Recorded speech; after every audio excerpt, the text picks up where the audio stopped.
Sisters Uptown Bookstore is like a home away from home for me. When I was unemployed, I was down here practically every day. I was telling Janifer, oh, I'm just going to read the books, to see if I need to approve them or something. But it was a home away from home. Here we have music. Oh, the music is just slamming because they're playing African instruments and the string and the finger bells and stuff. It is just tremendous because it takes you to a whole nother place. It's almost like you're stepping away from the concrete jungle into another dimension. There's also the poetry workshops here with Sally, and that's a lot of fun. You never know what you're going to hear. And there was also sitting here a couple of weeks ago when we had the celebration, and some people are sounding darn good. So here at Sisters, you get a chance to see and do a lot of stuff. We had theater readings and play readings here. We've had young people here doing shows. We had a TV show that was produced here for a couple of years that is still on YouTube. I had a chance to meet famous people. I had a chance to sit down next to Ruby Dee in this store. I had a chance to meet Sister Soldier, who was so nice, and Thelma from Good Times. A matter of fact, I have a picture of her holding Janifer's grandbaby when she was still in diapers. This is a place where you're going to find things that you cannot find anyplace else. Some other bookstores may have a shelf, where here you have a whole dimension. You have children's books, young adult books. You have books on dieting. You have books on health and nutrition, and lots and lots and lots of culture and history. All right, a lot of our stuff gets lost or mishandled or misplaced or taken off the shelves. But here, if you can't find it anyplace else, there's a good chance you can find it here, or Sister Janifer Wilson will try to find it for you.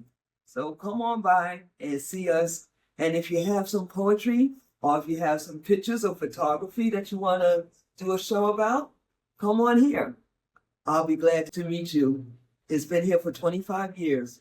They told her, don't open up a bookstore. Black folks don't read.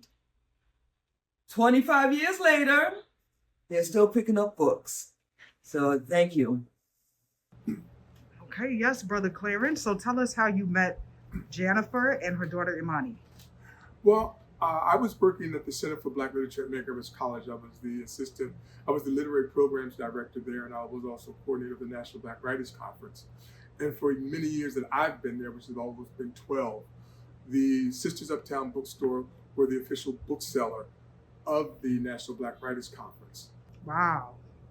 And what can you tell us about Janifer and knowing her and creating this important legacy that's ongoing? Well, first of all, Janifer is a warrior woman. She's driven, and she has a mission, and she knows what her mission is, and she believes in her mission, and she doesn't want to be deterred by it. She was a healthcare worker before she opened up Sisters Uptown Bookstore. So now she heals through literacy. I think that that's an important thing. Me, with a love and a background in literary works, this was just a perfect fit for me to work alongside her. When I saw that they were looking for a volunteer shortly after I retired from my job, it was a no-brainer for me just to call. And when Janifer said, hey, I just need someone here a couple of hours a week, just 2 or 3 days a week, I just said, count me in. So tell us some of the different things that you do here as a volunteer. Well, one things I just assist Janifer in any and every way that I can. We sit down and we talk about some of the books. We talk about books that can be brought into the bookstore. I also assist her with some of the events that she hosts here, such as we have literary events with authors coming here to do book signings, with the children's book program, and also with the poetry readings that she conducts here, and also just helping her with the inventory. She has amazing inventory here. I don't know if you looked in the back, but she has a treasure trove of books and literary works. There's a collection back there called Rare and Treasured Books, which are some amazing finds there for anyone who's interested in Black culture and Black history. He shares his thoughts on how he thinks the company will continue to evolve. Oh, it's going to continue to evolve because it's just going to become more widely known outside of New York City. The majority of the people that come here now well, not the majority, but a large number of people that come to the bookstore are Europeans and people that not and people from across the country. So it's going to evolve in the sense that everyone's going to know what her mission is and what the bookstore stands for.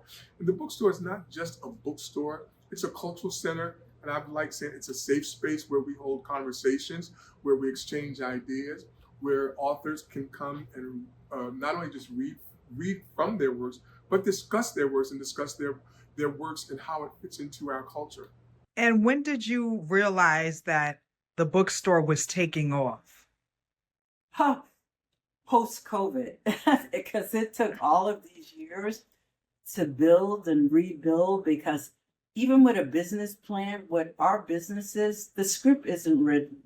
You know, they're saying, oh, you need to have a 5-year business plan or whatever, but not with us, because a lot has been left out of our equation in terms of how we should do business, what will avail us the opportunities to excel. What I've found that's so astonishing in this period that we're in now is a few years ago, we had about 300 Black-owned bookstores in the 50 states of the United States. Right now, we're down to 153 Black-owned bookstores, and we're all struggling. There is a concerted effort to shut our history down, banning books, closing museums, tampering with education, concealing what it is that we can and cannot teach.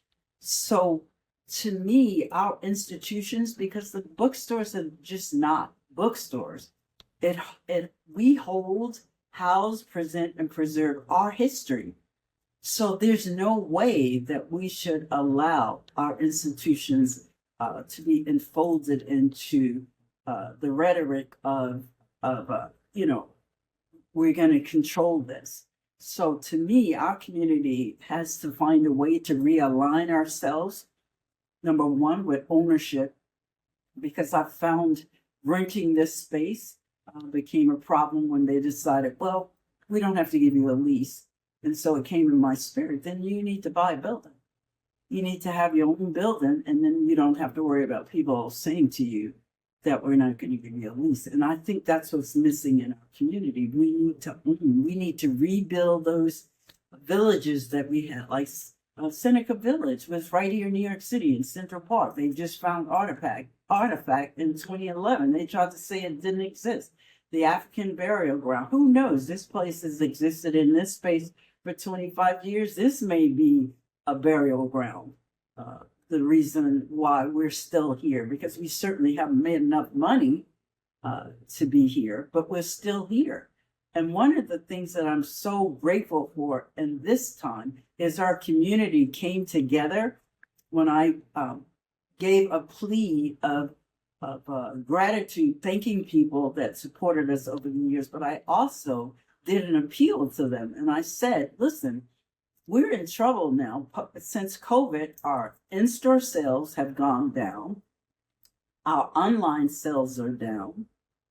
We're having difficulty with staying in the space because the owners, which I am an owner also of a co-op, are saying they don't have to give us a lease. So we're month to month. The thing is, we have to figure out a way, and I asked the community to help me figure out, if we're not going to be here, we're going to be someplace. Under no circumstances are we going to close with all this profoundness, but how do we do it? I want to involve community. The legacy is ours. It's not Janifer Wilson. I'm just the vessel that was used. But I know in our community, there are people who have information and ideals on how we can keep this legacy abreast and afloat in our community so that our children, number one, can see and know that they can be a part of growth and history and see us and believe in us. And so to me, that's the premise. The babies, the children, they need to know. And so the community has come and they let me know through love and donations that under no circumstances are we going to let this space, this store close. We're going to join our efforts in finding ways to keep Sisters Uptown Bookstore and Cultural Center alive and well. And that's just going to be a part of our legacy. So I'm grateful for that.